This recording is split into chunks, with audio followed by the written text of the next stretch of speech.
Welcome back to round 2 coverage of Tata Steel. Today, Carlsen versus Giri. Here are the standings after one round. Carlsen and Giri both drawing their round 1 games. Head to head, the advantage goes to Carlsen, although as you can see they've drawn a ridiculous 21 out of the 27 games they've played. Giri of course being known as a player prone to draws. So will today be another draw? Let's find out. Carlsen opens with d4. We have knight f6, c4, e6, knight f3, d5, very standard, and g3. So that's the Catalan opening. Bishop e7, bishop g2, castles, and castles. Lots and lots of games looking like this in the database. Pawn takes here. Typically, black takes the pawn, not expecting to hold on to that pawn, but white has to spend a couple moves to get it back. And that allows black to catch up in development. The imbalance of the Catalan is that temporary pawn sacrifice by white in exchange for a strong light-squared bishop along the diagonal, which often causes problems there. So we have knight a3 here. That's one of those moves I would have never thought to make myself, and the computer doesn't really like it very much, but it does have qualities against a human opponent. Because as we just said, the white's main advantage in the Catalan is the powerful light-squared bishop controlling the long diagonal. Now, if black is to capture here on a3, the b file opens up, and that allows more pressure by the rook along the b file. So it really is in the spirit of the position. And if Giri doesn't take the knight, well, then Carlsen is allowed to capture on c4 with his knight, and in the process developing it. This would be good for Carlsen, because think about some other ways that Carlsen would have to go about recapturing the pawn on c4. Well, he could do it with the queen, right? And could spend 2 moves going queen c2, queen takes c4. And now he's developed the queen instead of the knight, and it's maybe a bit premature to do that, because often when all the minor pieces are on the board, the queen gets kicked around and loses tempi. Here, knight f3 would be another choice, which could also recapture the pawn by going here and here. But now you've improved your knight on f3 from the 3rd rank to the 4th rank, and that's not quite as impactful as improving a 1st rank knight to the 4th rank. So if Carlsen can get away with that, that would be advantageous for him. So as I said, knight a3, and really Giri now has to capture the knight in order to refute this. And so he does. Bishop captures, b captures, bishop d7, wanting to play bishop c6 and exchange the bishop for white's powerful light-squared bishop. And so what do you play if you're Carlsen here? If you're white, what do you play? Now, I was thinking about moves like knight e5 to pick up the pawn. And also, knight e5 would protect the c6 square and the d7 square, and it would allow the knight to exchange for the black's bishop instead of having to give up your powerful light-squared bishop here. But if you look at it with the computer, really, it turns out it just peters out into no advantage at all for white. You could have knight takes here, knight take. And the problem you have now is that the d-pawn is attacked twice, and you're forced to commit to a passive dark squared bishop to defend this, right? You could either go bishop to b2, or you could play e3 here. But either way, your dark squared bishop is kind of locked in behind this pawn structure. So Carlsen doesn't go for this. Instead, here he plays a4. And it seems a little bit weird because it gives, well, black the opportunity to play bishop c6 and also gives black a target here. And black does go ahead and play bishop c6. But I think the point of a4 was to allow the bishop on c1 to come out to a3. And now it's going to be active here, right? So we have bishop a3, and the rook sidesteps the attack. So now queen c2, perhaps wanting to pick up the pawn on c4. Knight d7 now. And black, by the way, has nice control over the e4 square, and that matters because the natural development of the a rook would be to go to b1, but currently he really can't do that because the bishop would come to e4 and it would skewer the queen to the rook. So instead we have rook to c1. By the way, the other alternative here would be queen captured on c4, and I think white maybe was a bit hesitant to do this because he expected the knight to come to b6 and attack the queen with tempi and then pick up the a4 pawn. So like I said, rook to c1. And a6. Not really sure why black played that move. Perhaps wanting to prepare b5, wanting to hold on to the c4 pawn. We have queen c4 anyway. So knight b6. Queen goes back. Knight takes on a4 again with tempo on the queen. Queen to b3 now. And black centralizes his queen. Now this is sort of double-edged. On the one hand, it makes sense to exchange your queen when it's more passive than your opponent's, which it really was on d8. On the other hand, it puts the queen on an awkward square on the same diagonal as the light squared bishop. And so here white goes for something tactical. What would you play here as white? Well, the move is rook takes on c6.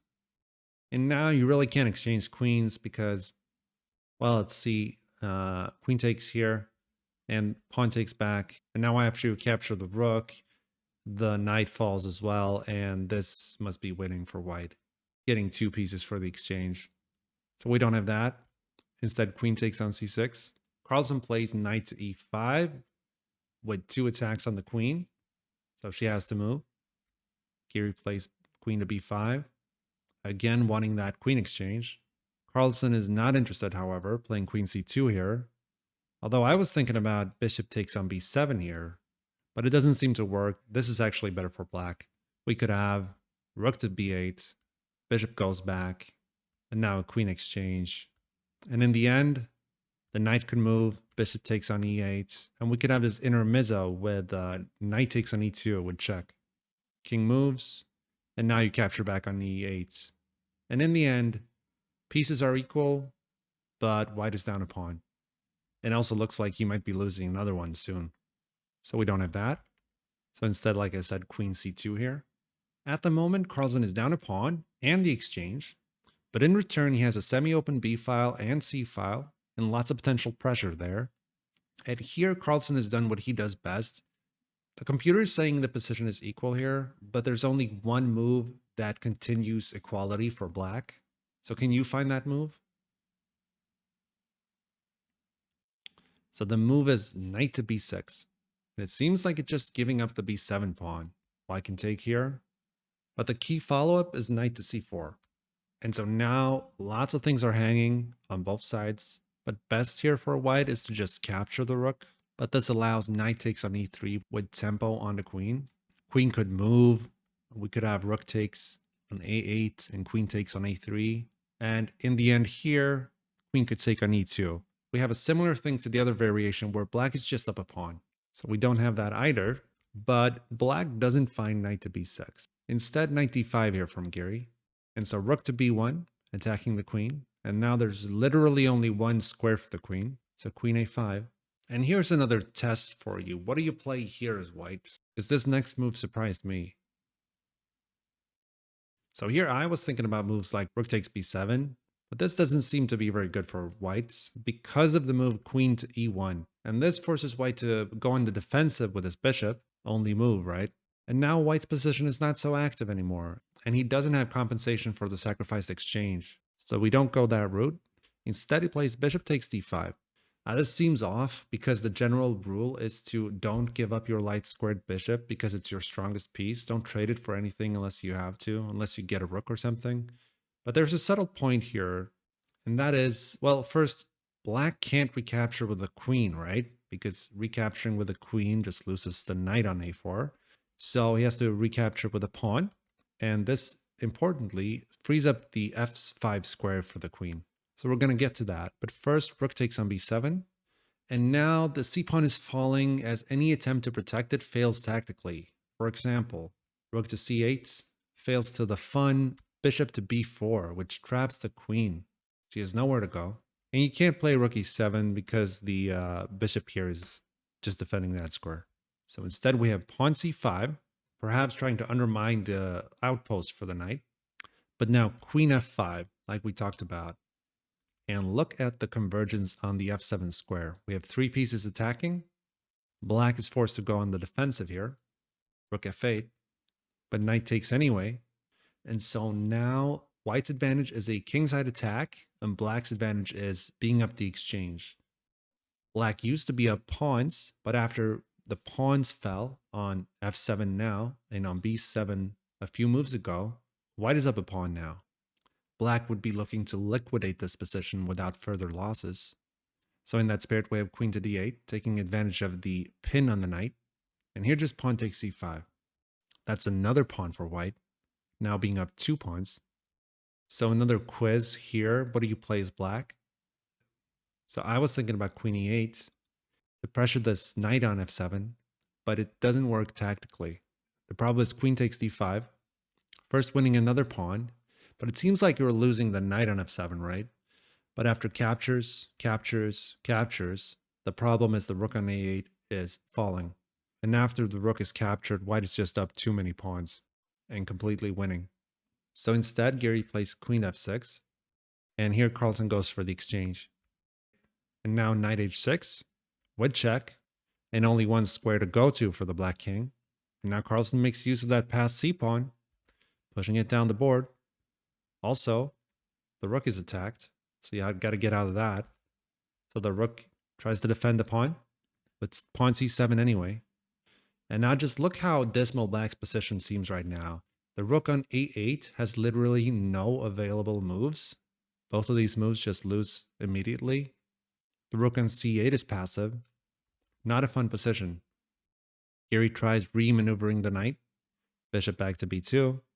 And it looks like Giri can capture the pawn, but he really can't, because we would have king f1, and all the squares where the knight could escape to are protected, so the knight is trapped here.